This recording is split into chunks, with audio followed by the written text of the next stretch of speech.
Hola Diana, bienvenida. Muchas gracias, Mónica. Bueno, llegamos. No te había visto, Diana.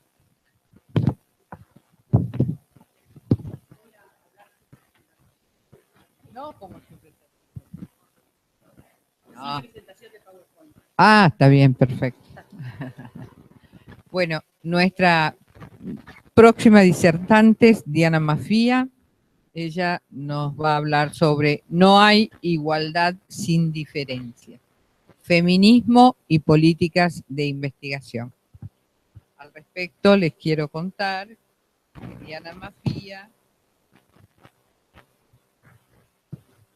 directora en Filosofía de la UBA, investigadora del Instituto Interdisciplinario de Estudios de Género de la UBA, miembro de la Red Argentina de Género, Ciencia y Tecnología, RACCIT, y directora del Observatorio de Género en la Justicia del Consejo de la Magistratura de la Ciudad de Buenos Aires. Bienvenida, Diana, lo lograste. Muchas gracias y muchas disculpas por llegar tan tarde. ¿Se oye bien? ¿Sí? Por llegar tan tarde, y gracias a Juana por los equilibrios, ¿no? Entre las reglas y las posibilidades, que es parte de lo que Mónica mencionaba como algo más amigable para las mujeres. Yo di clase ayer hasta las 11 de la noche, entonces ya no había pasaje para temprano y bueno, ahí vengo directo del aeropuerto. Soy filósofa, entonces quiero referirme a un aspecto filosófico que es el que le da sustrato seguramente a muchos de los datos que se han visto en la mesa, con toda seguridad, a lo que recién Mónica describía. Y es el hecho de que desde el nacimiento de la ciencia moderna, un nacimiento que coincide, sé que Alejandra Syriza es una de las inspiradoras de este foro, así que habrán oído hablar muchas veces de Mary Wollstonecraft, ¿verdad? Un nacimiento de la ciencia moderna que coincide con el nacimiento de la ciudadanía, con la organización del Estado, con una división muy importante que es la división entre un ámbito público y un ámbito privado, donde entonces el conocimiento se va a desarrollar en un ámbito público y aquello que se construye en el ámbito privado no va a calificar como conocimiento fiable, como un conocimiento confiable. Aquello que hacemos las mujeres reducidas al espacio de lo privado es algo que no va a entrar dentro de la corriente principal de la ciencia, a pesar de que las mujeres practicaban en el Renacimiento, practicaban química, por ejemplo, y es una de las disciplinas que aún hoy las mujeres siguen eligiendo como disciplina científica de una manera muy importante. Pero claro, la química aplicada a la cosmética o aplicada a la salud, a la atención de la salud más inmediata, no calificaba como la química que ya comenzaba a traducirse no en una práctica, no solamente en una práctica transmitida de generación en generación, sino a partir de la modernidad justamente en algo traducible a fórmulas matemáticas. El gran invento quizás de la modernidad, un invento que todavía dura, es la percepción del mundo como un mundo separado de la voluntad humana y, por cierto, de la voluntad divina, separado, mecánico y, como decía Galileo, escrito en caracteres matemáticos. Quien estudia entonces una disciplina científica, lo que tiene que hacer es decodificar esa regularidad, esa fórmula, dándole el formato precisamente que la ciencia moderna exige, mediante además no solamente la observación, sino una violencia sobre la realidad, que es la ciencia experimental, modificar para observar consecuencias, etc. Es muy espectacular ese cambio entre lo que era el conocimiento medieval y el conocimiento antiguo y el conocimiento medieval, y esta idea de la separación entre la voluntad libre de los sujetos humanos y un mundo regido por leyes naturales, un mundo mecánico. Porque esa división entre la voluntad y el mundo es la que da origen a la posibilidad de pensar que la organización de la sociedad no es una organización natural, como se sostenía en la antigüedad y en el medioevo y hasta prácticamente el siglo XVIII, hasta que aparece la Revolución Industrial, la Revolución Francesa, cambiando nuestro paradigma para pensar la sociedad.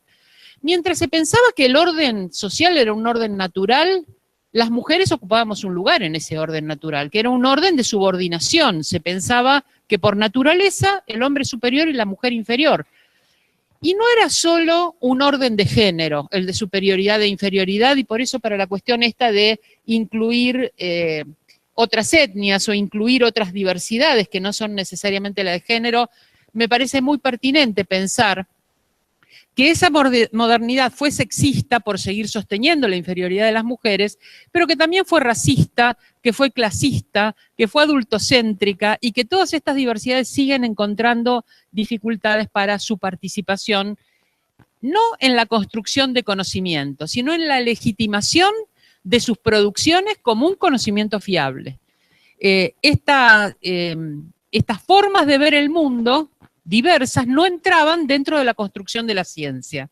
La construcción de la ciencia requería un sujeto y ese sujeto va a ser definido como un sujeto racional, pero también como un sujeto objetivo, es decir, un sujeto que podía separar el mundo de sus propias preferencias, de sus puntos de vista, de sus intereses, de sus perspectivas, como un sujeto neutral, es decir, un sujeto que podía no incluir sus emociones dentro de la producción de conocimiento, como un sujeto capaz de abstracción, es decir, que no iba a tratar de resolver los conflictos de una manera narrativa, como solemos resolver los conflictos las mujeres, conversando. Vos misma proponías allí estas reglas y ese círculo, ¿no?, multicolor que sugería, bueno, estamos incluyendo personas diversas para que participen del diálogo. Bueno, el diálogo de la modernidad era muy excluyente, eran unos pocos sujetos los que participaban, porque a los demás no se les concedía la capacidad de pensamiento abstracto, esta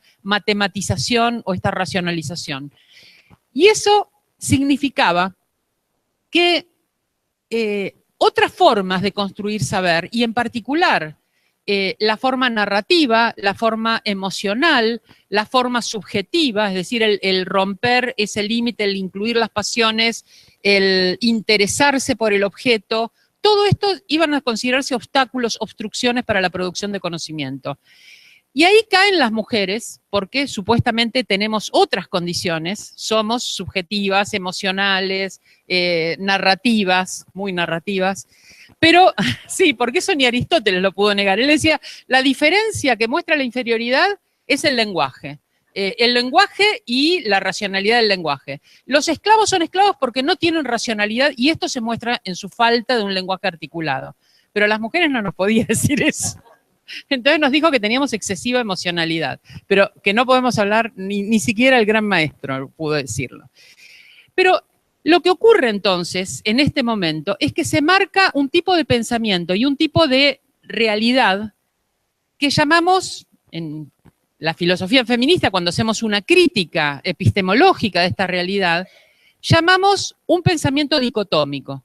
La dicotomía es una estructura lógica. La dicotomía significa que nuestro pensamiento toma categorías antagónicas de una manera exhaustiva y excluyente. Yo les pido perdón porque dejé el pendrive en la valija, unas tarjetas con un libro que mañana les voy a traer para distribuirles y puedan bajarse el libro. Todo quedó en el equipaje, les pido 1000 disculpas. Si se hace muy abstracto, no sé, griten, saltan, alguna cosa, bueno. Una dicotomía es un par de conceptos antagónicos que tienen la cualidad de ser exhaustivos, es decir, que entre ambos supuestamente agotan el universo de discurso. Yo tengo objetividad y subjetividad y supuestamente ese par antagónico me agota el universo de discurso. Y el otro rasgo de las dicotomías es que es excluyente. Excluyente significa que algo que está, si alguien está de un lado del par, yo sé que está de ese lado y sé que no está del otro lado, porque considero dicotómicas las categorías de esta manera. Interpreto que si un varón es racional, carece de emocionalidad, y si una mujer es emocional, carece de racionalidad. ¿Lo dije bien? Ah. Es lo que cree el ministro. Me dice que lo dice bajito porque... no sé, pero el presidente del CONICET me parece que sí. El ministro no sé. Tengo que hablar de las carencias con el ministro y con el presidente del CONICET. Pero entonces, ¿qué pasa con estas dicotomías, con este pensamiento rígido? Pasa que se aplican al modo en que interpreto los ámbitos sociales. Voy a interpretar dicotómicamente los ámbitos sociales. La sociedad se divide en un ámbito público y en un ámbito privado, considerados dicotómicamente, es decir, el ámbito público tiene una lógica, que es la lógica del Estado, la normativa es la del Estado, y el ámbito privado no tiene lógica, se rige por vínculos amorosos, no por vínculos lógicos y normativos, y es un ámbito naturalizado. Tengo de un lado la naturaleza y del otro la cultura. La sociedad la construyo porque ahora hay una voluntad libre, no es la naturaleza la que lo construye, pero algo quedó del lado de la naturaleza. Y eso que quedó del lado de la naturaleza es la familia. Es una estructura, pero naturalizada. ¿Cuál es la trampa con esto? La trampa es que esos espacios público y privado están sexualizados. El espacio público es de los varones, el privado de las mujeres. Pero entonces, las relaciones jerárquicas que se estructuran en el espacio público, al estar excluidas las mujeres, van a decir, los hombres tienen dinámicas de participación en que las mujeres estamos excluidas. Somos lo otro, y lo otro inferiorizado, porque no tenemos esas capacidades que nos permitirían estar en el ámbito público. Y cuando digo capacidades del ámbito público, estoy hablando de la ciencia, porque las mujeres en los conventos estudiábamos, pero cuando se crearon las universidades fuimos excluidas, hasta prácticamente los últimos años del siglo XIX, primeros del XX. Entonces, esa exclusión inferioriza a las mujeres. Y en el ámbito de lo privado, como es un ámbito natural, se mantienen aquellas jerarquías naturales que dicen, hay alguien que es el patriarca, cabeza de familia, que tiene como propiedad su mujer y sus hijos. Hay algo del concepto de propiedad que se distribuye en el contrato social en la modernidad, que es la propiedad de la tierra, pero junto con la propiedad de la tierra se distribuye la propiedad de las mujeres.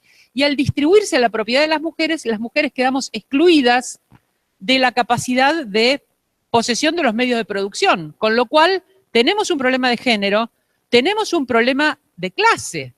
Todavía hoy, según Naciones Unidas, las mujeres solo somos dueñas del 1% de los medios de producción, incluyendo la tierra.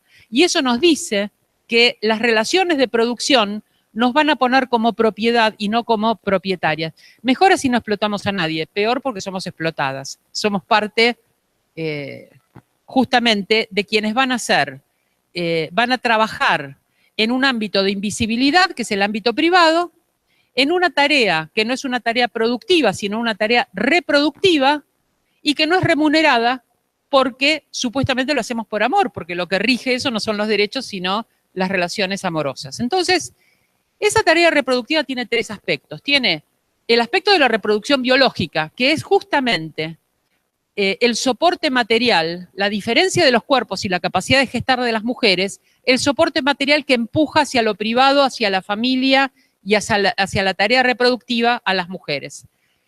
Tiene la reproducción social, porque en la primera socialización las mujeres transmitimos a nuestros hijos e hijas los roles, los entrenamos para los roles que van a cumplir en la sociedad y muchas veces de manera muy trágica transmitimos justamente lo que nos oprimen. Esto que decía Mónica, ¿no?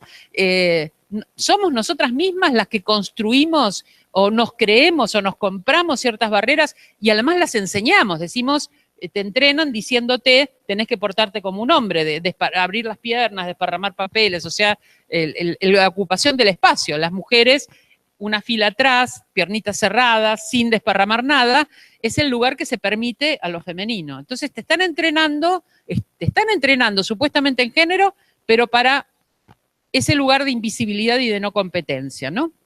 O bien asumir, si vamos a asumir visibilidad, mediante la visualización de un rol masculino. De las dos maneras, quedándonos invisibles en el ámbito de lo privado y quedándonos visibles masculinizadas en el ámbito público, estamos legitimando no solamente estereotipos de género, sino jerarquías entre los géneros.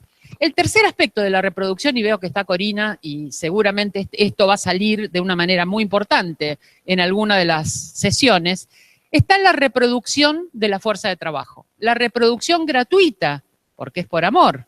Cuando uno cobra se llama de otra manera. La reproducción gratuita de la fuerza de trabajo que hacemos las mujeres.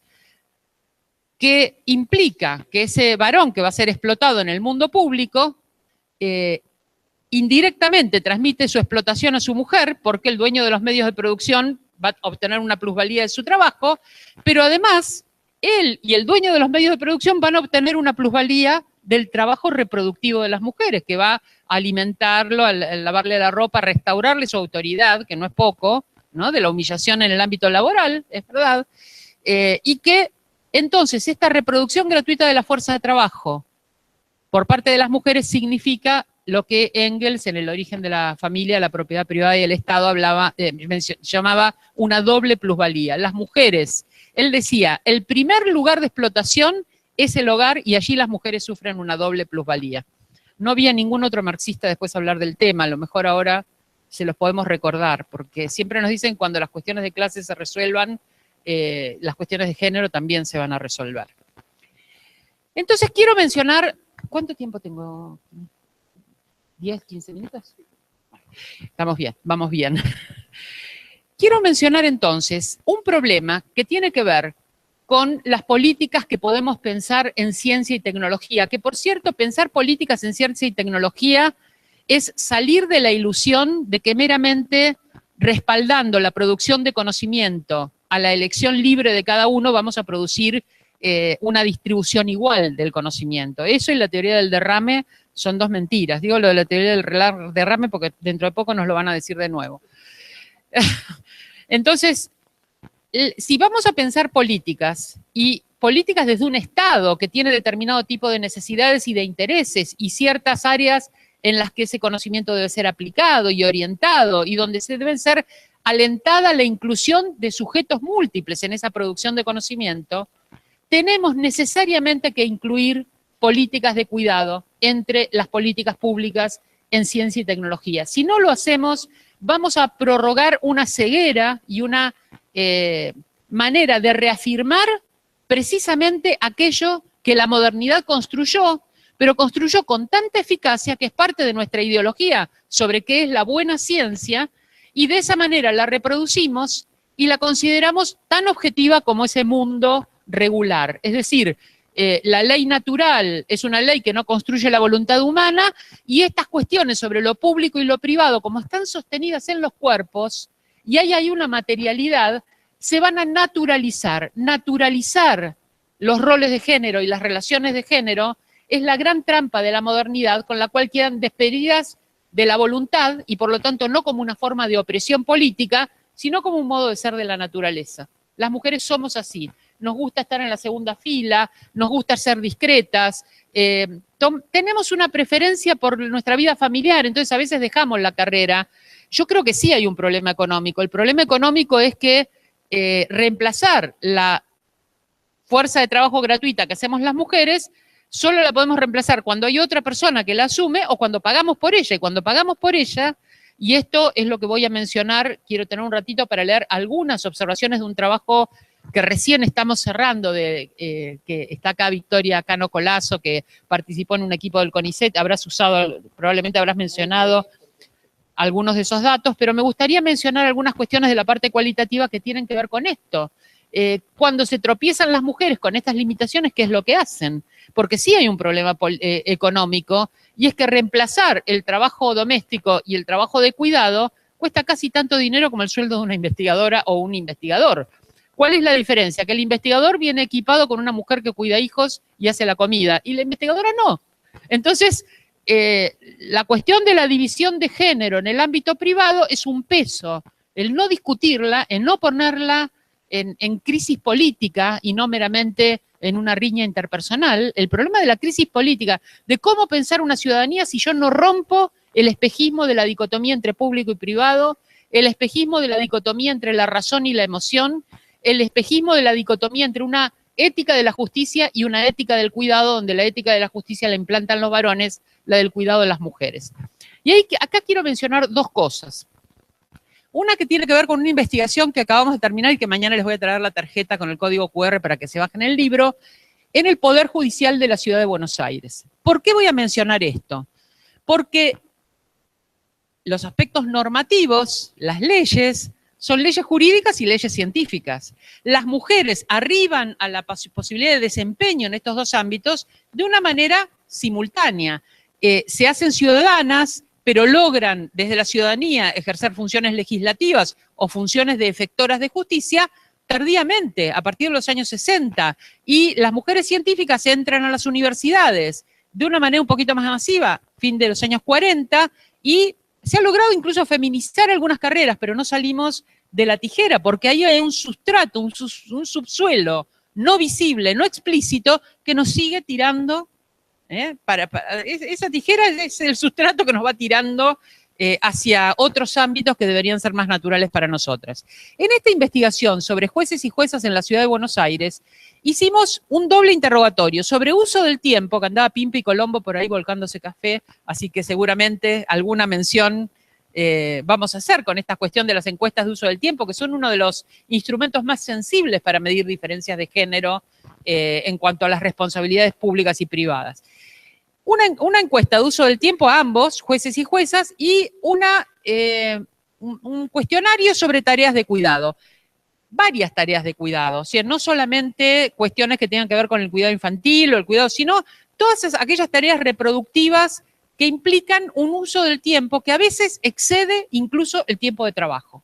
Durante el periodo de 35 a 45 años, periodo en que se afirma una carrera científica, periodo que coincide con hijos chicos y padres grandes, lo peor del periodo de cuidado, y que es un aspecto que no está visible dentro de la vida profesional. Es decir, pueden ser muy buenos en la CONEA, pero no sé si son perceptivos con respecto a, por ejemplo, que, como hacen los japoneses, entre los 45 y 55 años, daban un plus del sueldo, de salario, la parte de salario familiar, porque se contaba con que tenían hijos chicos y padres grandes. Es decir, que había una atención especial de acuerdo con el periodo de la vida. Una cosa que ocurría es que no se califican su trabajo como un trabajo en el que no tienen barreras, es igualitario porque es meritocrático, igual que el trabajo científico. No, acá ascienden a partir de concursos, quien tiene capacidades, etcétera. Ahora, ¿qué encontramos? Encontramos, lo voy a decir muy brevemente y en todo caso, cuando ustedes vean el libro nos escribimos y lo miramos un poco mejor, porque está muy detallado. Primero, no hay percepción de diferencias en las responsabilidades del cuidado por parte de varones y mujeres, a pesar de que las diferencias son enormes en tiempos de cuidado. ¿Qué hacen los varones con el tiempo de cuidado, con el tiempo que no usan para cuidar? En general, se capacitan, hacen relaciones interpersonales sociales, que son lugares donde surgen las condiciones profesionales más ventajosas, donde te enterás de cosas profesionales que son muy relevantes. Las mujeres salimos corriendo de la oficina o del laboratorio, donde sea, para nuestra rutina, que nunca es directa, siempre es, como saben las geógrafas feministas, ¿no? Con unas líneas no euclidianas. Como llegamos a nuestra casa, nunca de manera directa. Entonces, este tiempo dedicado a la tarea social y dedicado a la capacitación personal. Cambio de tema. Ya no estoy en tareas de cuidado, mucho tiempo de cuidado, varones menos tiempos, y lo utilizan sobre todo de estas dos maneras, relaciones sociales, de otras también, deportes, ahora se depilan, así que incluso usan tiempo para esas cosas. Pero fundamentalmente me interesan estas dos, ¿por qué? Cuando nosotros analizamos la formación según los grados en los que van de la justicia, tenemos una justicia muy igualitaria en la ciudad. Casi la misma cantidad de jueces y juezas, e incluso es una de las pocas cortes que está feminizada. Tenemos 3 mujeres y 2 varones en el Tribunal Superior de Justicia de la ciudad. Pero al mismo nivel, es decir, justicia de primera instancia, o de Cámara, o Tribunal Superior, todos tienen muy buena formación, pero las mujeres tienen más formación que los varones. Es decir, que se les exige más para estar en el mismo lugar, pero han tenido menos oportunidad de formarse para eso. Y ahí vemos cómo cruzando la cuestión de la capacitación y las exigencias con la cuestión de los cuidados y la cuestión del uso del tiempo, cómo enredando un poquito estas estadísticas, no tomándolas de manera cruda, vemos cómo se van armando estos circuitos que van tirando hacia abajo la tijera, ¿no? La línea de las mujeres. Como diría Cristina, ¿no es milagro, era? No fue magia, no fue magia. ¿Estoy en tiempo? ¿Me queda un minuto? ¿Sí? Bueno, entonces, porque quiero leer algunas cositas de esta investigación en el CONICET, que estamos ahora complementando con unas entrevistas que están haciendo Vicky y Pau, así que yo espero que quienes puedan prestarle un poquito de tiempo para esas entrevistas puedan hacerlo. En la parte cualitativa de la investigación, hay una parte cuantitativa y otra cualitativa sobre carreras de investigación en el CONICET. Una de las cosas que se ve es que el poner mujeres en ciertos lugares actúa como un señuelo que dice, ya está, ya llegamos. Ahora hay más mujeres en la Junta y en el directorio. Tuvimos una presidenta en el CONICET, no creo que haya un sesgo de género. En el CONICET no hay desigualdades de género. Yo nunca tuve ningún problema, como Mónica. Hay una cuestión de género que creo que de a poco va a mejorar. Creo no haber enfrentado nunca problemas de género, o por lo menos que me lo haya preguntado. Y esto es muy interesante porque muchas dicen, cuando se les pregunta por cómo conciliaron su vida privada con su vida profesional, dicen, nunca me lo pregunto, nunca reflexioné sobre eso. Uno vas haciendo equilibrio como podés, y una vez que lo resolviste no querés volver a pensar, pues es un día más, ya está, ya lo resolví. Un entrevistado, varón, dice, a lo largo de toda mi vida nunca he escuchado a alguien decir que la corrieron por ser mujer. Si la presidenta de la Nación es mujer, estaba Rovira, que era mujer, la representante de Ciencias Sociales mujer, la decana de la facultad mujer. No creo que haya sesgos de género. Es decir, que las excepciones se transforman en la saturación. La excepción satura. No vamos a ir a por eso es tan importante hacer estadísticas y mostrar los datos de esta manera objetiva, digamos, para que hasta un hombre la pueda entender. Es muy importante. La cuestión de maternidad y paternidad, y voy a leer solamente 2 o 3 menciones, ¿no? Yo recuerdo en una investigación, bueno, voy a decir simplemente, bueno, yo escribí mi tesis de doctoral dándole la mamadera a mi hija, hice todo mi doctorado con mi hija en la panza, yo también. Tener un hijo fue un caos, no teníamos un peso, la beca era poca plata, con el hijo colapsé. El día que fui a dar mi tesis me olvidé a mi nena, eso es importante. Y eso que los hijos son los más valiosos y hay que tenerlos para cuidarlos. O sea, ¿cuál es el problema? El problema es que tenemos 2 ideales. Un ideal científico, que es alguien que viene equipado con una persona que se ocupa de eso, y solo entonces nos ocupamos del conocimiento, y un ideal materno, que es también de dedicación exclusiva. Ese ideal materno también es el de una mujer que considera que los hijos son más importantes y va a estar siempre allí para ellos. Con lo cual, la posibilidad de conciliar estos 2 ideales no es posible, porque la vida es una. Y entonces no tenemos 2 dedicaciones exclusivas de nuestra cabeza, no solo en nuestro tiempo material. Recuerdo una mujer que en la entrevista me comenta que había hecho un aborto porque estaba terminando su tesis y era imposible para ella en ese momento de su vida, y lo contaba en una edad, hacia los 50 años, en que no había tenido hijos y en que hubiera deseado tenerlos. Es decir, que el proyecto de maternidad es un proyecto que al equilibrarlo con la vida profesional, en general liquida una de las 2. O las mujeres abandonan o hay otra cañería, que es de la maternidad, en la cual también se va yendo el chorrito.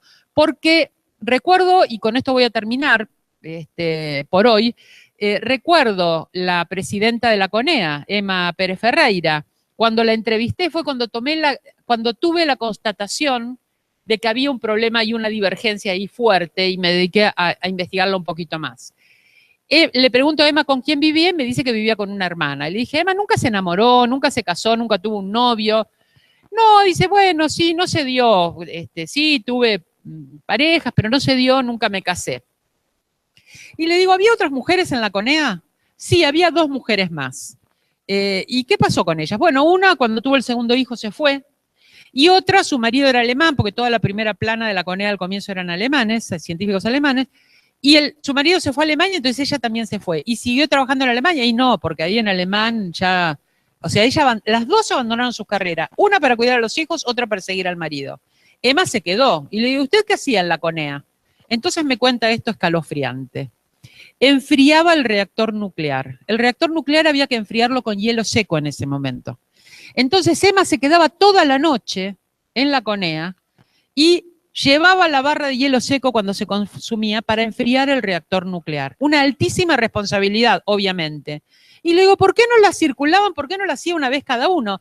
No, porque mis compañeros tenían familia, tenían hijos, entonces se tenían que ir a su casa. Y así fue como Emma Pérez Ferreira nunca tuvo familia y nunca tuvo hijos. Entonces, invito a deconstruir todas las dicotomías, por supuesto, la dicotomía heterosexista, la de varones y mujeres, la de público y privado. Tenemos ese lema que dice lo personal es político, porque nuestras relaciones están atravesadas por relaciones de poder y de opresión, pero también objetividad, subjetividad, racionalidad, emocionalidad, las cualidades con las que construimos conocimiento que el cognitivismo recién empieza a explorar, el valor cognitivo de las emociones, la calidad epistémica de las posiciones de sujeto, de las posiciones subjetivas.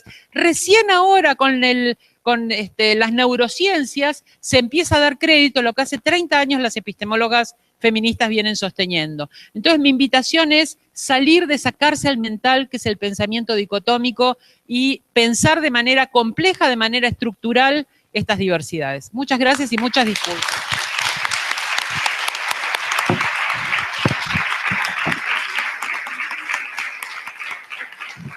Muchas gracias, Diana. Muchas gracias. Bueno, vamos a empezar con el periodo de preguntas. Bueno, ¿Yo puedo abusar de la tiranía del micrófono y hacer la primera? por supuesto. Adelante. Yo quisiera pedirles una reflexión acerca de el impacto que tiene el hecho de que el Gabinete de Ciencia y Tecnología no tiene ninguna mujer, y de la opinión del presidente del CONICET de que la ausencia de mujeres se debe a una fluctuación estadística. La verdad es que casi sin comentarios, ¿no? Ese sólido mar de testosterona impacta mucho justamente en un sistema que tiene más mujeres que varones. Es insolente, digamos, ¿no? Es insolente. La segunda cuestión. Bueno, alguna vez recientemente le dije al presidente, de momento te voy a perdonar la fluctuación demográfica, pero te voy a traer una serie de trabajos para que veas que no se trata. Y la verdad es que hicimos una discusión y fue bastante interesante, ¿no? Pero me temo que no lo convencí mucho. Pero me gustaría que mis colegas opinaran. Después con Mónica tenemos una tenida aparte acerca de la cuestión de la evidencia empírica, es decir, no quiere decir, esto es además una pequeña línea de su página, ni siquiera, no quiere decir que te humillen de modo directo, ¿no? No quiere decir que alguien te diga, ¿sabes qué? Vos anda a lavar los platos. Pero Juana sabe muy bien, por ejemplo, unas percepciones que hay en un momento determinado. Si vos llevás anotar los flujos, ¿no? Es que si el patriarcado solo siempre lo hace, pero si siempre nos tratara a machetazos, nos habríamos dado cuenta. Bueno, podríamos escribir una novela que se llama Educando a Lino, ¿no? ¿Qué te parece? Para ver si a lo mejor le damos algunos elementos y lo sacamos del analfabetismo de género que tiene. Porque creo que pasan dos cosas. Hay una enorme ignorancia acerca de lo que significa generar una política científica. Diría entonces que, por un lado, está faltando progreso del conocimiento. Es regresivo que no haya una pluralidad de puntos de vista en la construcción de la ciencia. Porque esos señores no es que sean todos varones. Pertenecen a muchas otras hegemonías sociales. Entonces, hay un empobrecimiento de la construcción del conocimiento. Y ese es un problema epistemológico grave. O sea, el señor, como ministro, falla en la construcción epistemológica que debe garantizar falta de erudición. Y el segundo aspecto es erudición. Y el segundo aspecto es que es ilegal, es inconstitucional. Tenemos una constitución que garantiza supuestamente lugares de representación equitativos o que tiendan a ser equitativos. Poner un gabinete solo masculino lo ha hecho el Ministerio de Ciencia y el Banco Central con Sturzenegger, a quien también le dije que la economía feminista tiene algunas cositas que enseñarle. También vamos a hacer un educando Sí, había unas cositas que enseñar a Sturzenegger. Pero fíjense, recuerdo que la llamé muy escandalizada a Dora. Le dije, Dora, fíjate esta foto, el gabinete de Lino es todo de varones. Y Dora miró la foto y dijo, sigue siendo petizo. Y Sturzenegger sigue siendo pelado, porque hay cosas que no se solucionan con la misoginia. Pero el problema es que entonces están cometiendo un delito y no tenemos garantes que digan, usted no puede formar un gabinete todo de varones. Porque evidentemente a nuestro presidente de la Nación, a pesar de que el marketing le indica que siempre tiene que poner alguna minoría, y si puede 2 o 3 juntas en las representaciones, a pesar de ese marketing, no está custodiando las relaciones constitucionales de equidad de género. Tampoco lo está haciendo la Corte, pero ¿cómo lo va a hacer si tanto Cristina como Macri han propuesto solo varones para completar la estructura de la Corte? Es decir, que la Corte misma no cumple la condición de equidad que constitucionalmente debería cumplir. Entonces, yo creo que esta cuestión legal de las obligaciones que hay en 2 marcos que deberían ser marcos transversales de toda política, que es el marco de derechos humanos y el marco de equidad de género, como parte de política pública, no de la voluntad personal, de la buena gente. Gracias, Lino, nos pusiste una mujer en algún sitio. Yo creo que hay una obligación que no solo no se está cumpliendo, sino que no tenemos de ese derecho, que es el derecho a la participación, una cualidad fundamental de los derechos humanos, que es la exigibilidad.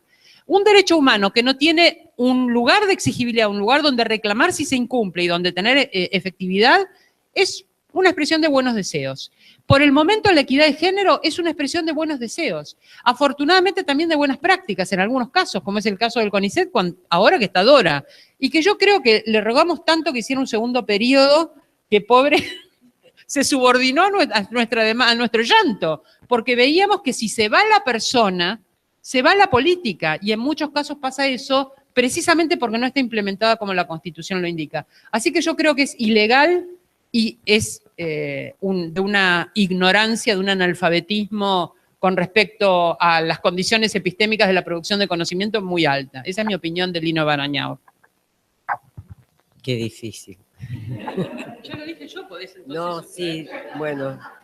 Me voy a sustraer, pero voy a decir lo que pienso también, más allá de representar a una institución.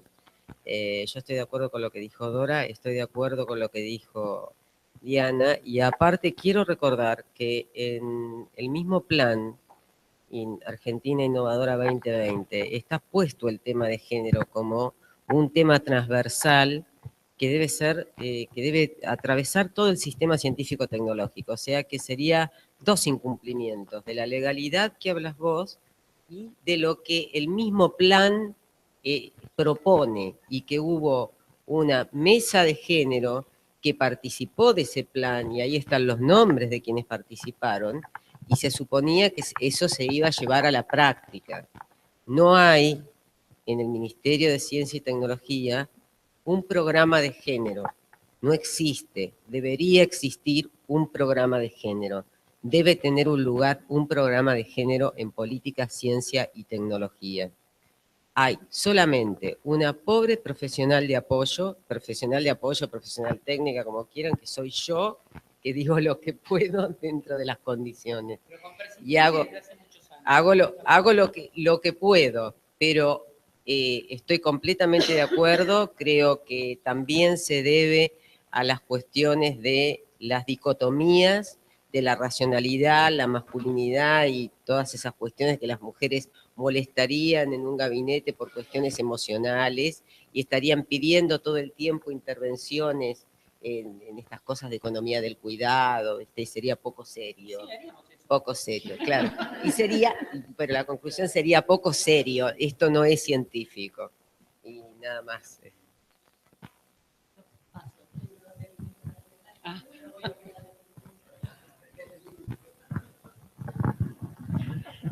Ah,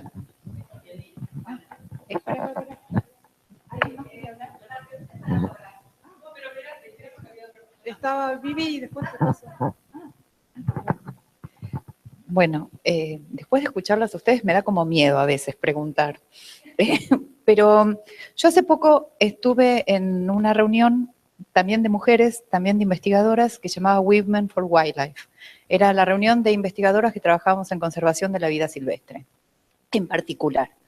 Y en realidad hubo un momento que hubo así como un autobombo de por qué muchas de nosotras éramos buenas trabajando en conservación de la vida silvestre, y empezaron a salir todos los estereotipos, porque somos pasionales, porque nos gusta cuidar los animalitos, porque nos gusta la botánica, porque nos gustan las plantas, y éramos todas tremendas investigadoras. Entonces, a mí me agarró una cosa muy rara, porque yo justamente había estado leyendo a una autora que hablaba del dominio y del cuidado, y que en realidad es más afín a las mujeres el cuidado que el dominio patriarcal de la naturaleza es parte de la destrucción ambiental, y que por lo tanto, si sos una mujer que te dedicas a la conservación ambiental, obviamente estás del lado del cuidado. O sea que por ahí hay una cosa de ser mujer y el cuidado.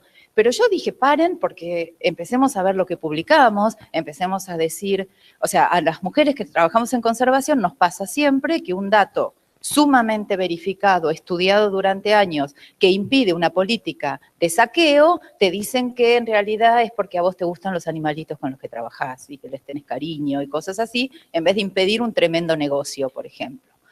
Entonces, una de las cosas que quería... Que no es incompatible, ese es el tema. O sea, yo puedo amar al animal que estudio, pero tomar objetivamente un dato sobre él. Y eso es lo que parece que no se puede aceptar. Más eso que dedicarte a una u otra cosa, ¿no? Ese es el tema principal.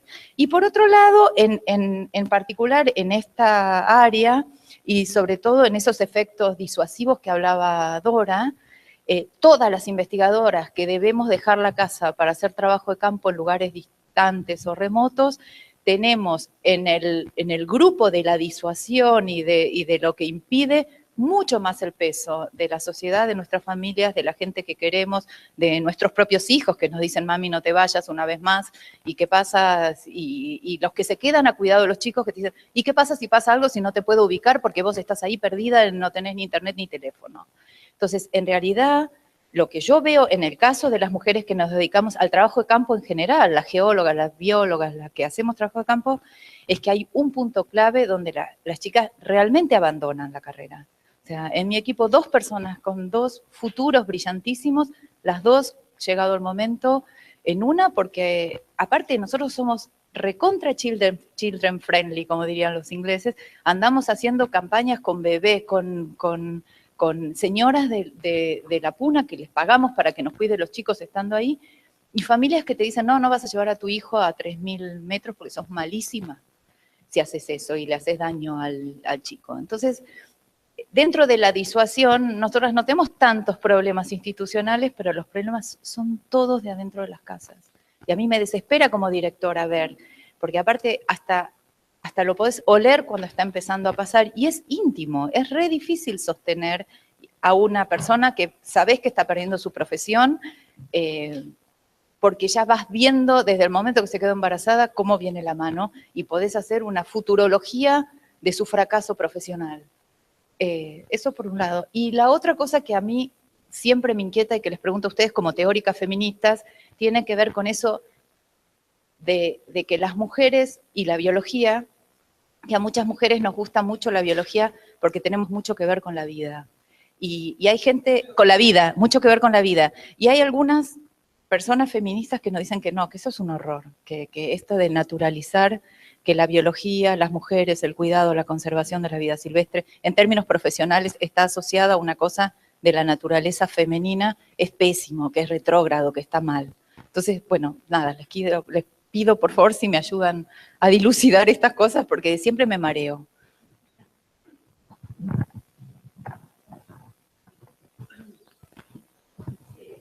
Yo rápidamente, yo cada vez creo obviamente menos en las polaridades, estamos completamente atravesadas finalmente por unas racionalidades múltiples, y hoy es casi imposible Es decir, son tamaños, efectos culturales, ¿no? Es decir, creo que nos debemos un poco más saber por qué la biología ha sido tan atractiva para las mujeres en el mundo entero.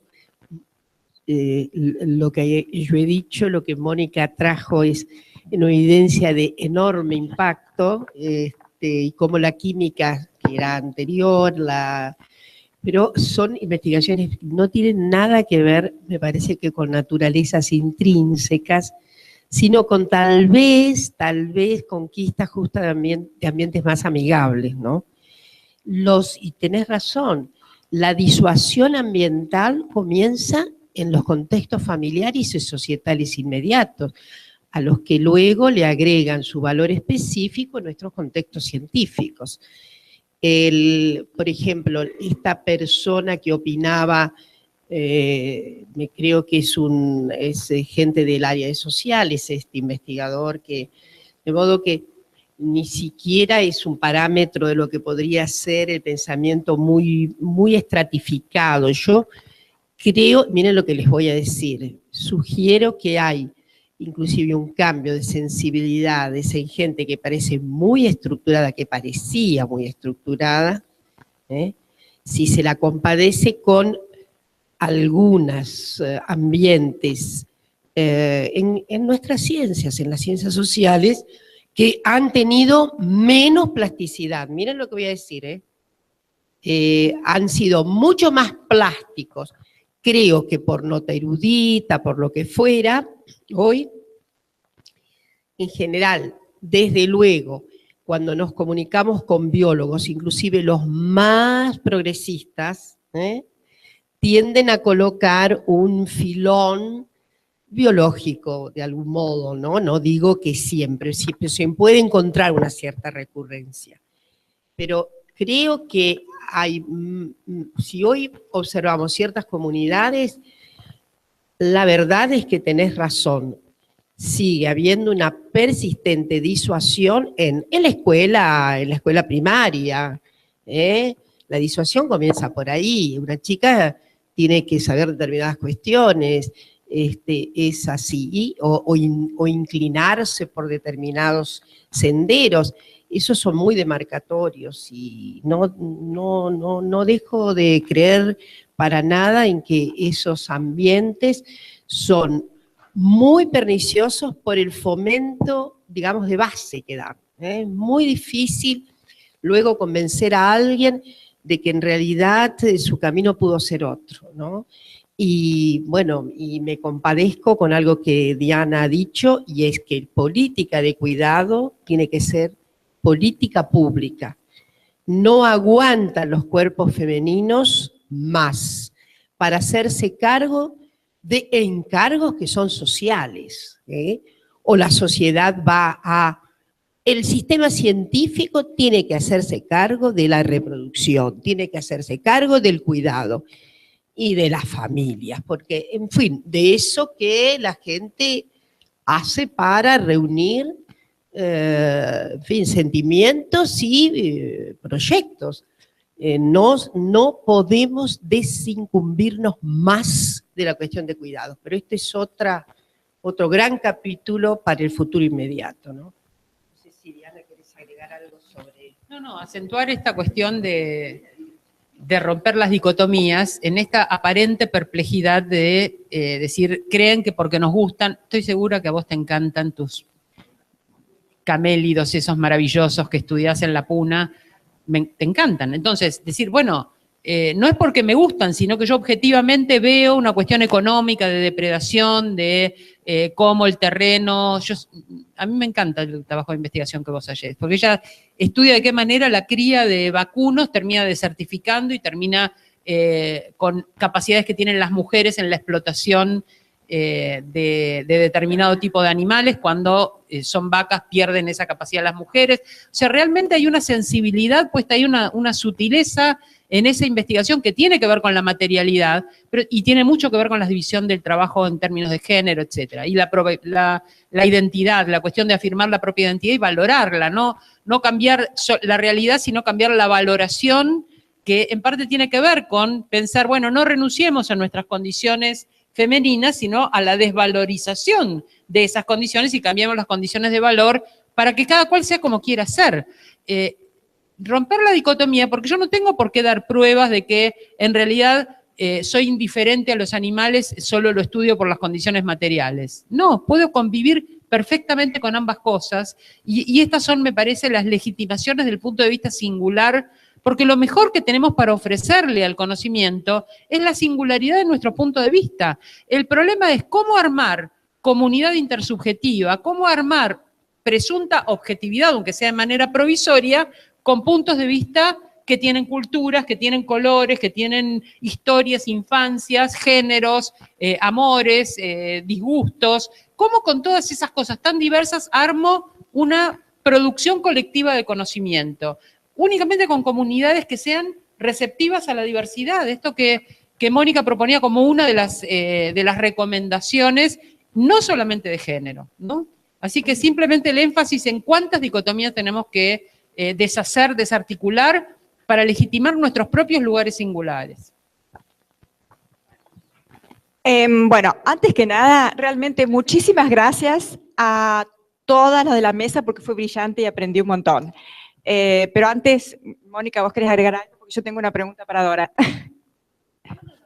En realidad, solamente coincido con el tema de romper las dicotomías y coincido con que las políticas tienen que ser políticas públicas, las políticas de cuidado tienen que ser políticas públicas. Pero también quiero insistir en que son importantes los espacios de repensarnos, de repensar nuestros propios paradigmas. Y desde ese repensar nuestros propios paradigmas, tratar de actuar creando estas redes de conciencia, y no solo redes de conciencia, redes de sostén también, que son las que te van a ayudar el día de mañana cuando alguien te diga, ay, qué mala madre, te llevaste tu bebé a 3.000 metros de altura, decir, más sí, que me importa lo que vos pienses, digamos. Estoy segura de mí porque sé lo que pienso, sé lo que hago y estoy tranquila y estoy segura de mí y ya está. Quiero mencionar una cosa sobre estas políticas de cuidado en ciencia y tecnología, un ámbito aparentemente solo meritocrático, objetivista, etc. Yo conté que me había impactado la historia de Emma y que eso me hizo preguntarme cuál era el costo en términos personales, subjetivos, de hacer una carrera científica y llegar al primer nivel, como ella había llegado, que era el paradigma del éxito profesional. Y recuerdo que entonces pregunté los investigadores e investigadoras superiores del CONICET cuál era el estado civil. El 75% de las mujeres eran solteras. Es decir, llegaban pocas y de las que llegaban, el 75% era a costa de haber construido al menos una pareja tradicional. Podemos seguramente encontrar otras cosas, pero pensemos que eran mujeres que habían entrado en los años 50, es decir, que su posibilidad, a lo mejor eran todas hippies, pero en realidad eran más bien mujeres tradicionales que habían hecho un sacerdocio con voto de castidad incluido, un sacerdocio por la ciencia. Los varones no. Los varones, el 75% eran casados, solo el 25% eran solteros. Entonces quiere decir que esta dicotomía entre vida familiar o profesional había dejado muchas en el camino y a las que no había dejado en el camino les había hecho pesar de todas maneras la dicotomía con una soledad que en la vejez ya se sentía de otra manera. Sí, no, pero antes, un poco apoyando lo que dicen ustedes, no solamente Emma, Maela Birso pasó exactamente lo mismo.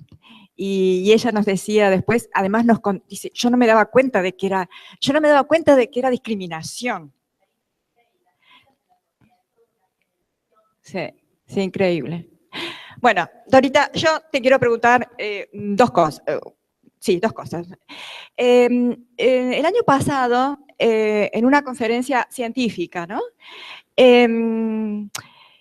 Tuve dos ejemplos. Vino una chica, porque hicimos una sesión de género después de mucha lucha que tuve en estas conferencias de la NanoSMAT, había una sesión dedicada a mujeres.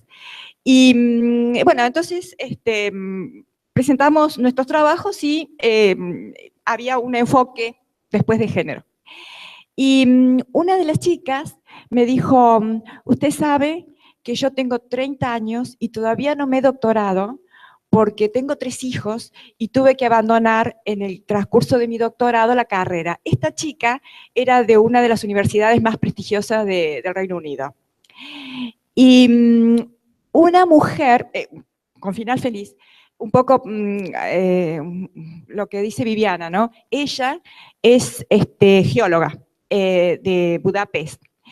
Y ella nos decía que ella se recibió, se casó, tuvo hijos, los chicos se criaron y felizmente pudo entrar a la universidad en Budapest y ahora tiene una carrera brillante, está a cargo de laboratorios, de proyectos, etc. O sea, que a mí me parece fundamental que se quite la limitación de la edad, porque eso es, nos estamos privando de inteligencia, o sea... por eso mi pregunta es, antes de que te vayas, ¿eso se va a poder plasmar? Yo espero que sí. Éramos felices antes, ¿no? Teníamos la idea del estatuto, me refiero a que había cuestiones que habíamos consagrado de manera muy, digamos, unánime, ¿no? Me estoy refiriendo al nuevo estatuto del CONICET, que era, primero, el estatuto del CONICET en verdad está en vigor, pero mano un tropo, porque está esperando, dice, dice, está vigente hasta, en realidad tiene una vigencia alargada. Deberíamos tener nuevo estatuto, como deberíamos tener las paritarias propias, ¿ah? Entonces, en el 2014, que tuvimos debates intensísimos, llegamos a acuerdos fundamentales. Uno, sacar la edad demográfica, es absurda esa edad, no se compadece con nada, digamos, con nada de lo que está a ojos vista, que nuestra expectativa de vida ha aumentado en 10 años seguro. Las mujeres vamos a vivir a 120, como dicen los chinos, y los varones, lo lamento, hay unos cuantos aquí, pero van a vivir menos. Pero no se compadece con, inclusive, justamente con lo que muestra, lo que Eleonora mostró, que es cómo está ingresada, hay una capa media, intermedia de 30 y pico hasta 50 años, que está absolutamente productiva, que las mujeres, además, por condición de la cultura, no de su esencia natural, en la medida que se van desentendiendo de todos los episodios de cuidado,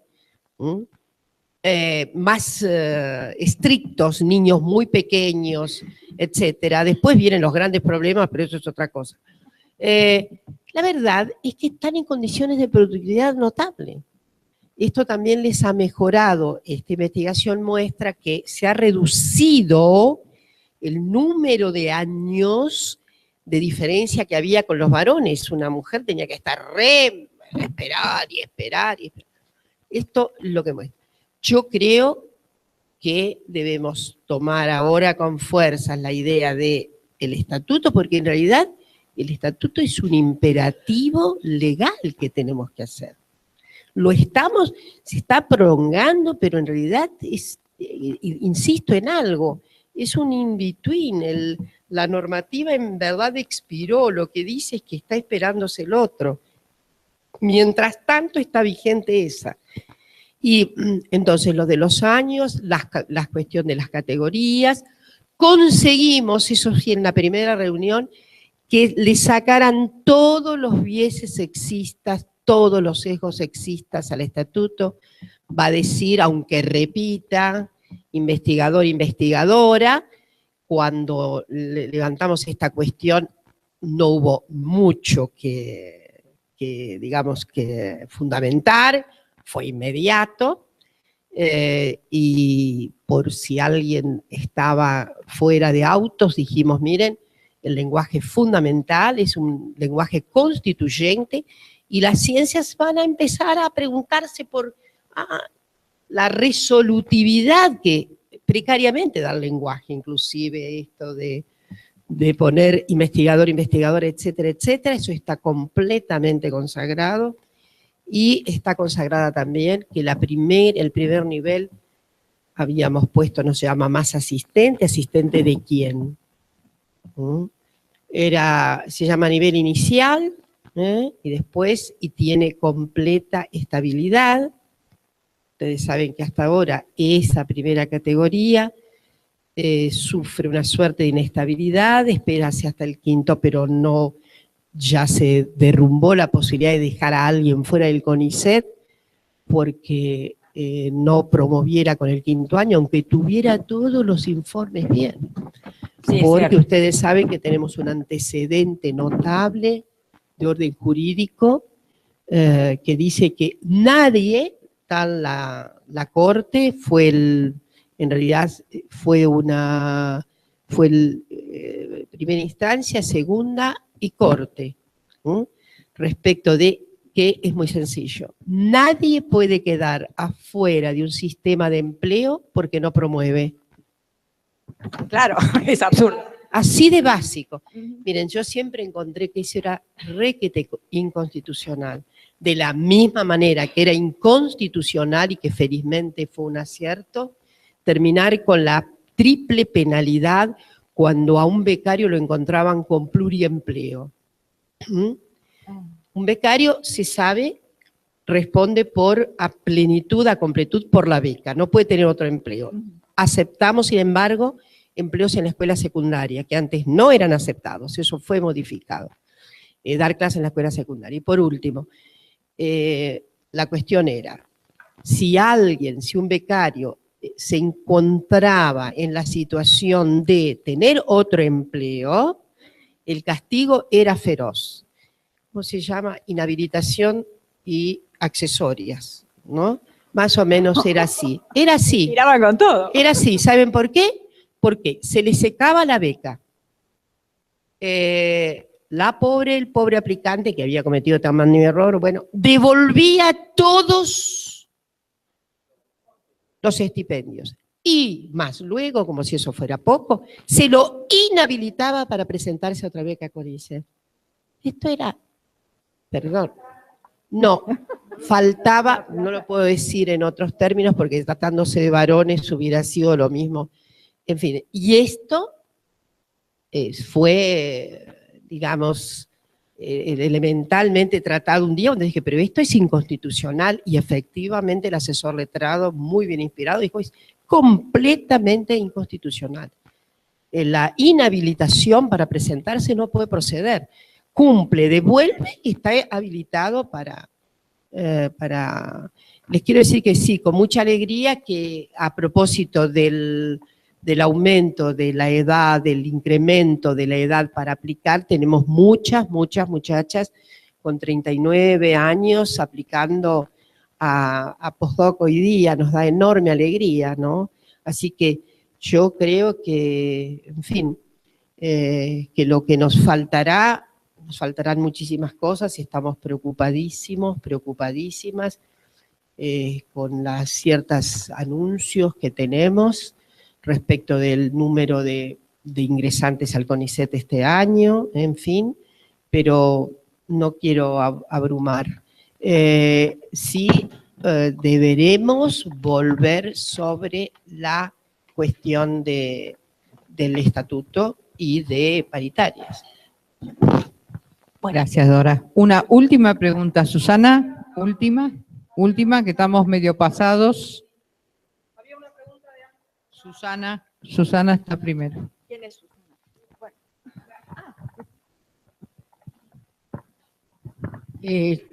Realmente a mí me conmovió lo que dijo Viviana. Yo soy bióloga y no cuido animales, pero quería decir, quiero decir que justo no elegí esas profesiones de ese tipo, pero por ejemplo, fíjate vos que la primera persona que se dedicó a cuidar del medio ambiente, o por lo menos una de las primeras, fue Rachel Carson, y también era una mujer. Claro, era una mujer soltera, hacía ciencia y era soltera, así que algo rara era. Pero de verdad, entonces terminás, digamos, empezás a estereotipar, entonces terminás en que el cuidado del medio ambiente es femenino. solo a las mujeres les importa. Entonces, pero después los hombres lo agarraron y les interesa la ecología, y en realidad tienen buenos cargos. Entonces, yo creo que además hay un montón de cosas que han sostenido la ciencia argentina a lo largo de los años, que, digamos, yo me acuerdo cuando yo entré, que soy más grande que muchos de los que están acá, muchas de las que están acá, por ejemplo, yo tenía siempre la sensación que la ciencia argentina estaba sostenida por las familias. O sea, familia de guita sostenía científico, y si no, fíjense en nuestros prohombres de la ciencia, desde Leloire en adelante. Después, otro sostén de la ciencia argentina eran las esposas de esos señores que podían investigar, digamos. O sea, como que al final, digamos, si uno empieza a escarbar, los sostenes de la ciencia no eran la ciencia misma, sino todo un montón de instituciones anexas que no tenían por qué sostenerla. Y ahora, inclusive, en la época esa, por ejemplo, los científicos no hacían huelga, porque como estabas contento con lo que hacías, era vergonzante hacer huelga, porque tras que hacías lo que te gustaba, si te pagaban poco, era el precio, porque tenías que pagar por el lujo de hacer lo que se te cantaba. Entonces, digamos, se dan cuenta que la ciencia progresó a pesar de todo y montada en estructuras muy endebles que, digamos, que se repiten, porque entonces, digamos, están las mujeres que se retiran de la ciencia y los científicos exitosos que están sostenidos por sus esposas. Entonces, es un tema, digamos, que realmente yo creo que amerita ser discutido, que cada cual lo resuelve como mejor puede. Yo ahora estoy justo en la situación ideal. Soy viejita, no tengo hijitos a cargo, todavía no, mis padres ya se murieron, o sea, toda la situación óptima para hacer lo que quiera. Pero se dan cuenta que es medio triste que uno pueda llegar a ser, yo no me quejo de mi vida, pero quiero decir, si no parecería que uno tiene que llegar a los 70 y ahí sí que sos feliz, vamos. Gracias, Susana. Bueno, damos por... No, hay dos preguntas más. Pero rapidito, porque estamos Por favor, les pedimos muy, que sean muy breves, porque estamos excedida. repasados. Bueno, no me voy a explayar mucho, me inhiben un poquito tantas científicas, que no soy científica. Entonces, yo me cuestiono todo el tiempo el esfuerzo que hacemos las mujeres por tener un lugar de equidad, ¿no? El trabajo que nos da todo el tiempo, siempre tenemos más trabajo, siempre tenemos duplicadas todas las tareas. Y entonces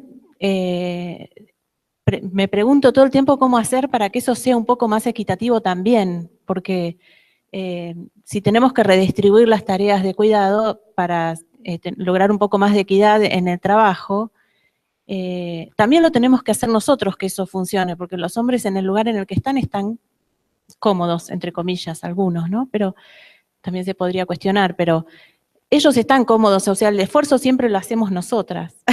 Siempre tenemos que hacer más, siempre más, ¿no? Entonces me pregunto cómo hacer para que eso también sea diferente.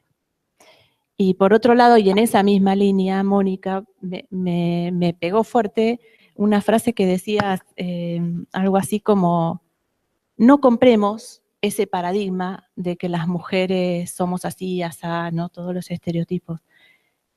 Yo creo que nosotras no compramos eso, no es así, no, nosotras no compramos porque comprar sería tener dos opciones, o comprar o no comprar. Y en realidad heredamos un lugar social, un lugar cultural que era ese, el de la mujer para el interior de la casa, la mujer pasiva, la mujer así, así, bueno, todo esto. Y no tuvimos opción, y las que sí tenemos esta opción de diferente, de construir eso que heredamos, tenemos una suerte de poder deconstruir, y de eso no somos responsables. Por favor, de una cosa que no seamos, no tengamos una carga más, que es, no compramos eso, nosotras tuvimos que deconstruir una realidad. O sea, que me parece que eso tiene que ver con una perspectiva de género, ¿no? En qué lugar nos paramos nosotras y en qué lugar ponemos a los hombres. En ese lugar nosotras no tuvimos opción, tuvimos que aceptarlo y lo fuimos deconstruyendo a lo largo de un determinado camino de vida. Algunas otras personas todavía no lo pueden hacer, lamentablemente. Capaz que es responsabilidad nuestra hacerlo, ¿no? Pero voy a esto, ¿no? Desde lo territorial. Yo soy de territorio, de trabajar con mujeres. Siempre tenemos más trabajo, pero no tengamos más responsabilidad de culpógena, ¿no? De decir, eso no me gusta, ¿viste? Es como un lugar al que me niego a estar.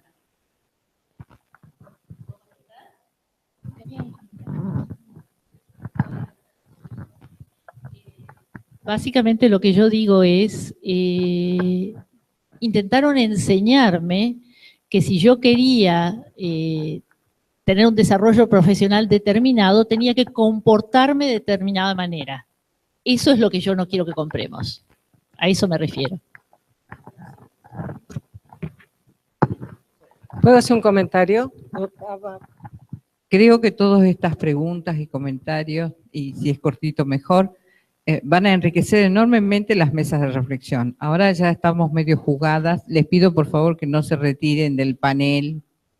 Por favor, no se retiren del panel ni del salón.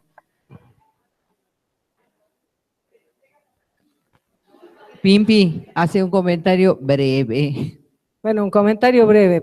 Abonando lo que, no es una pregunta, es un comentario. Yo traje ahí una experiencia del sindicato de Macasa en Misiones, que lo hemos puesto en panel y que yo he traído copia para darle a las compañeras para que lo miren.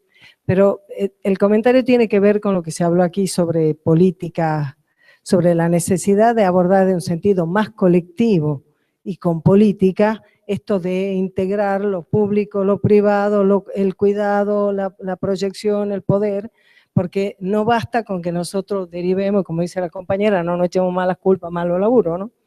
Y es casi una anécdota, cuando empezaron las compañeras a hacer Sacra Productivo, ama de casas rurales, generaron una experiencia muy linda con profesionales que, digamos, establecieron una metodología para hacer primero huerta, hace 8 años están laburando en esto, en una experiencia muy rica porque cada mujer en su chacra, pero todas con una misma metodología, con un financiamiento en común. Pero en una de las etapas de financiamiento, el ministro de Producción de Misiones, muy suelto de cuerpo, dijo, y bueno, y si con esta experiencia, aunque no puedan vender, si por lo menos alcanza para el autoconsumo, ya sería muy importante. Y saltamos nosotras todas, así al unísono, ni fuera a la cancha, estaría muy bueno para él, pero el propósito del proyecto era justamente con una mirada de integrarse en la economía local, con producción que no era usual, porque la producción agrícola en Misiones era sobre todo la hierba, el té y el tabaco, y ellas estaban proponiendo producir para el consumo, no propio, para el consumo en Misiones. O sea, ir cambiando una cultura de producción y consumo en la provincia era un intento, ni siquiera sabemos qué tanto esto va a ir. Ya ahora están planteándose hacer maíz para alimentar a los chanchos que también, ¿no? Y que venden, o sea, van creciendo. Pero el planteo nuestro en ese momento fue justamente que acá de lo que se trataba no era de más laburo para que las mujeres sigan haciéndole más sencilla la vida a los demás y sin ganar nada en autonomía, sino por el contrario, que esta producción que ya a su modo cada uno una huerta tenía para el autoconsumo, acá estaba profesionalizándose eso. Y eso me trajo, yo digo, eso fue muy importante porque es un concepto completamente diferente, probablemente para la misma tarea, para las mismas técnicas, para el mismo financiamiento, pero es otra cabeza con la que vos lo abordás, es otra posibilidad y es una mirada que tiene que ser colectiva porque si no, no hay ninguna posibilidad de que eso se modifique. Y me trajo a la memoria una experiencia cuando empezó el programa Manos a la Obra. Yo presidí el Consejo de la Mujer y propuse que en los grupos productivos que se armaban se considerara la posibilidad de que alguna persona se ocupara del cuidado de los niños, digamos, que ese grupo tuviera. Y me sacaron carpiendo, porque me contestaron que eso iba a encarecer el proyecto. Y nosotros dijimos, bueno, el proyecto ya es caro, el punto es quién lo paga. No, era un comentario que quería aportar porque creo que ustedes han hecho una Pimpi. excelente mesa. No pasa nada. Gracias, Pimpi. Bueno, muchas gracias. Escuchen, ya no podemos porque estamos absolutamente excedidas. Por favor, no se vayan, porque nos falta una pequeña cosa. Vamos a dar, como todas las ediciones, el premio del Foro de Mujeres en Ciencia, Tecnología y Sociedad. Este premio es en homenaje y recordatorio a la doctora Eugenia Sacerdote de Lustig, cuyas investigaciones en células vivas fueron clave para controlar la epidemia de poliomielitis. junto con su prima Rita Levi Montalcini, Premio Nobel Medicina 1986. Fue una de las primeras mujeres en recibirse de médica en Italia. Llegó a la Argentina en 1939 huyendo del fascismo. En la cátedra de histología de la UBA se dedicó a investigar con el cultivo de células vivas in vitro, técnica que permite el estudio de los virus.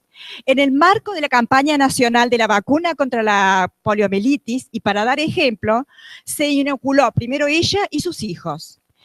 Investigadora del CONICET y jefa de virología del Instituto Malbrán, trabajó a los 80 años, es decir, hasta que quedó ciega. Esta mañana hablaban de justamente tres mujeres que quedaron ciegas también.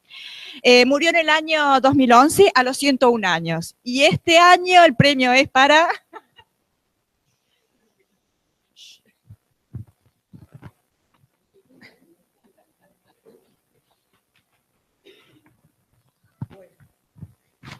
Además de toda la historia que nos cuenta, que nos ha contado así rapidito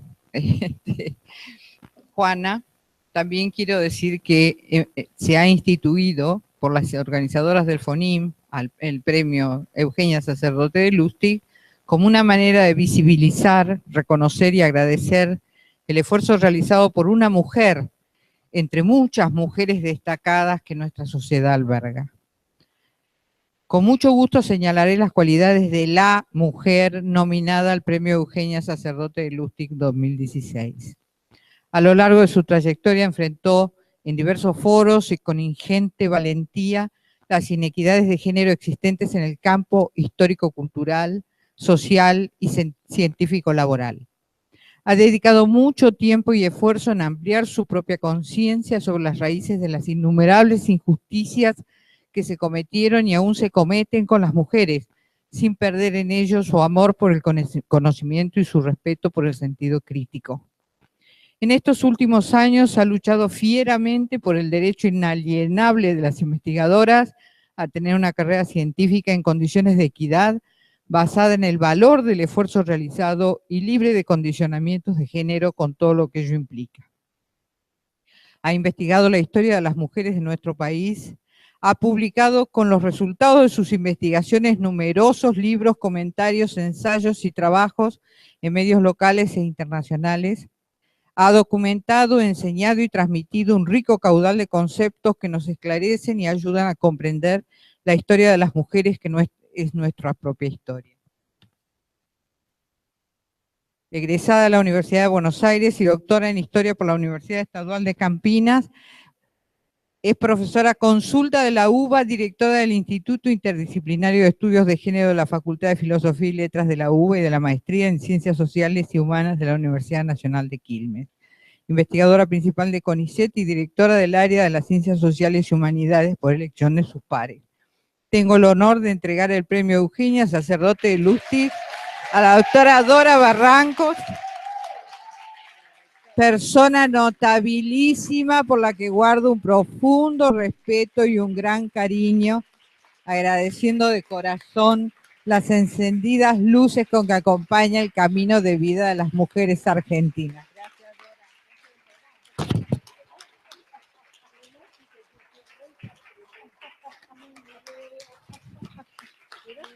Dora. Ay, una palabrita es emoción, pura emoción, ¿no? Estaba completamente fuera a ver, voy a abrirlo. Gracias, gracias. Ah, bueno. Uy, qué hermoso. Qué hermosura. Qué divino.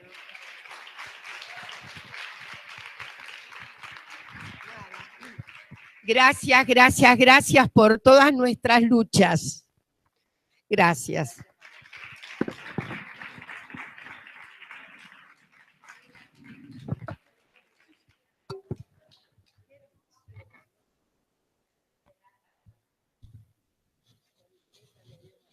Bueno, esa era la sorpresa de hoy, porque Dora decidió que se va mañana a las 9 de la mañana.